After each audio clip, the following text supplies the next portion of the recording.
एगो पोतानु कमले एथी करे बारे मैसेज भेजले बारे जे दादी नवरातना चढ़ता सोमवार के नवरातनी ना नवरात्रि चढ़ता तो एगो हमरा के एगो मैया के गीत गा के सुना दी। तो मैया के गीत अब 2 दिन के बाद 4 दिन के बाद होइबे करी रोज एगो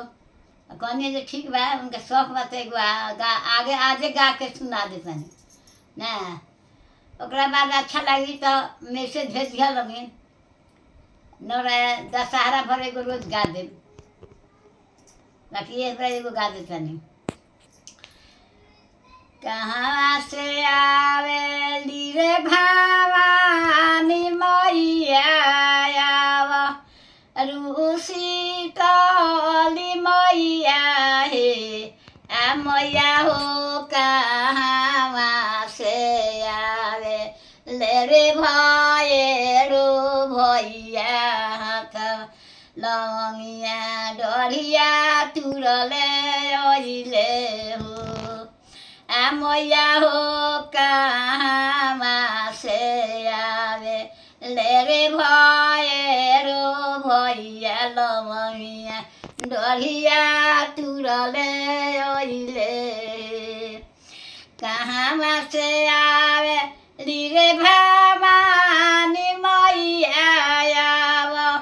रूसी तली मैया हे आ मैया हो कहाँ से आवे ले रे भैरो भैया लंगिया डरिया तुरले ओइले कन्हौर से आवे रे भवानी मैया रूसी तली मैया हे आ मैया हो घर ही से आवे ले रे भैरो भैया लंगिया डरिया तुरले ओइले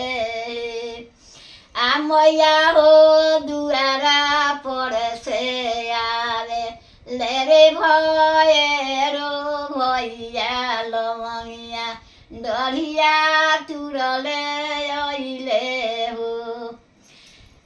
निमन लगे तो लाइक कर जाऊंगी ना सफलाइट मैसेज भेजिए हाँ दादी अच्छा बा थी बा है नवरातनी चढ़ जाई हो रहे भी सहारा